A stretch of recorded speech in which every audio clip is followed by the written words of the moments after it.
When we first started working on our designs and proposals for RMB City, we made a list of factors, a wish list for things that we hoped to bring into existence in Second Life. We created a 3D collage of the different components for this city, such as a people's factory, the new village, and a slum building.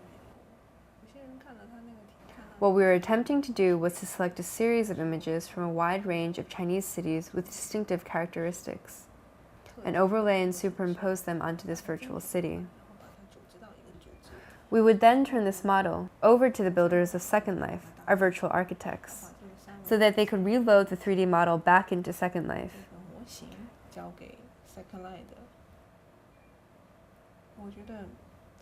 I think RMB City is kind of an imitation, a dramatic mimicry, an attempt to capture and mirror in a theatrical manner the building and development of an urban center. We had to make tons of changes and do a lot of adjustments using all the technologies available through Second Life.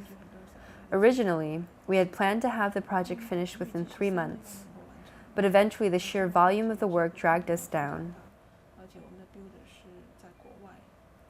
To make the situation more complicated, our builders are overseas, which means they have little understanding of many of the symbols and motifs that are uniquely Chinese. For instance, when erecting an apartment building, they would give it the texture of a Western apartment block. There were many examples of this kind in the construction process that highlight the huge differences and contrasts in aesthetic approach between the East and West.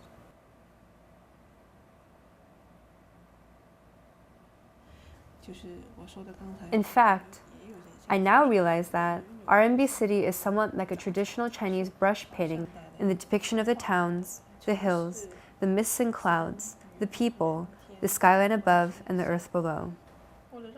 It makes me wonder why a digital city of today would share similar traits with an ancient Chinese city.